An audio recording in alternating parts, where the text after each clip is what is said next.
Good morning church. एक बार फिर से आप सभी का हमारी इस मॉर्निंग डिवोशन सेशन में स्वागत है। आज का अद्भुत वचन जो आज मैंने पढ़ा सच में अद्भुत वचन है, और ये वचन है यिर्मयाह की किताब उसका 29वां अध्याय उसका 13वां वचन, जो कि कहता है तुम मुझे ढूंढोगे और पाओगे भी, क्योंकि तुम संपूर्ण मन से मेरे पास आते हो। परमेश्वर का प्रेम अद्भुत है, और आज का ये शीर्षक है कि परमेश्वर हमसे अद्भुत प्रेम करता है। इस वचन के द्वारा मैं आपसे कहना चाहूंगा कि परमेश्वर चाहता है कि हम उसे ढूंढे और हम उससे प्रेम करें, क्योंकि परमेश्वर ने हमसे ऐसा प्रेम किया कि उसने अपना इकलौता पुत्र हमें दे दिया, और यह अद्भुत प्रेम था जो उसने हमसे किया। और आगे जैसे लिखा है ना कि जैसा एक संसारिक पिता हमसे प्रेम करता है, जैसा एक संसारिक पिता हमसे प्रेम करता है, तो ये संसार को बनाने वाला पिता हमसे कितना प्रेम करेगा। वो हमसे अद्भुत प्रेम करता है, उसने अपने समान हमें बनाया है, अपना श्वास उसने हमारे जीवन में होगा। ये अद्भुत प्रेम है, और ये प्रेम परमेश्वर हमें दर्शाना चाहता है। और वो चाहता है कि हम उसे ढूंढे और वो हमें मिलेगा, हम उसे पाएंगे भी। और जैसे कि बर्तन का उदाहरण है, हम सब परमेश्वर के बर्तन है, हम सब परमेश्वर बर्तन। अगर हम किसी कार्य में नहीं आ रहे, उस प्रेम को ना समझते, हम किसी कार्य में नहीं आ रहे, तो वो बर्तन व्यर्थ है। और परमेश्वर चाहता है कि हम उस बर्तन के समान हो जो किसी के कार्य है। और परमेश्वर ने जो प्रेम हमसे किया है वही प्रेम हम लोगों तक दर्शाए, और वो चाहता है कि उसके बनाए पुत्र पुत्रिया उसे ढूंढे।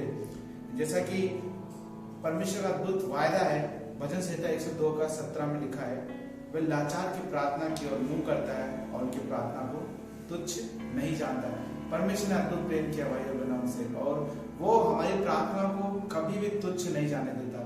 वो हमारी प्रार्थना को सुनता है, यही उसका प्रेम है। जब हम उसे ढूंढते हैं और जब हम उसे पाते हैं और जब हम उससे प्रार्थना करते हैं, तो सच में परमेश्वर का जो संबंध है हमारे साथ वो जुड़ जाता है। और परमेश्वर पिता के समान अपना अनुग्रह, अपनी करुणा हम पे प्रकट करता है। परमेश्वर चाहता है कि हम उसे ढूंढे और हम उससे प्रार्थना करें कि प्रभु मैं आप में बना रहना चाहता हूँ, प्रभु मैं आप में बनी रहना चाहती हूँ। यह अद्भुत प्रेम है। और एक अद्भुत वायदा यशायाह के अध्याय 49 में लिखा है कि उसने हमारा चित्र अपनी हथेली पे खोदा है, उसने हमारा चित्र अपनी हथेली पे खोदा है। और नए नियम हम देखते प्रभु यीशु मसीह कहते हैं मेरी भेड़ें मेरा शब्द को सुनती है और जानती है कि मैं क्या कह रहा हूँ, वो मेरे शब्दों को पहचानती है। और पिता जो है वो हमें जानता है, और उसने हमसे अद्भुत प्रेम किया, अपना हर एक को अपने हमारे नामों से जानता है, और उसने हमारा चित्र अपनी हथेली पे खोदा है। इब्रानी 13:5 कहता है जो चीज हमारे पास है उसी में हम संतुष्ट हो। परमेश्वर चाहता है कि भाइयों बहनों की परमेश्वर ने हमारी हर एक जरूरतों को पूरा किया है, और वो चाहता है कि हम उसे ढूंढे। उसे जब हम उसे ढूंढते हैं तो हम उसे पाते हैं, और जब हम उसे पाते हैं तो हम जब उससे बातें करते हैं प्रार्थना के द्वारा, तो परमेश्वर सच में हमारी प्रार्थना को सुनता है और हमारी प्रार्थना को व्यर्थ नहीं जाने देता, क्योंकि उसने हमें अपने नाम से पुकारा है, उसने हमें अपना नाम दिया है, और सच में उसने हमें हमारे चित्र को अपनी हथेलियों पे खोदा है। क्योंकि परमेश्वर कहता है तेरे आंसू को मैं कभी व्यर्थ नहीं जाने दूंगा। उसका वायदा है कि जन्म देने वाली मां छोड़ सकती पर मैं तुझे कभी ना भूलूंगा। हम लूका के अध्याय में देखते हैं कि उसने हमसे बेपनाह मोहब्बत की, बेपनाह प्रेम किया उसने। और 99 भेड़ जब छोड़ जाती है, एक भेड़ भटक जाती है, तो 99 को छोड़ के एक को ढूंढने जाता है और आनंद मनाता है। ये परमेश्वर का प्रेम है, अद्भुत प्रेम है।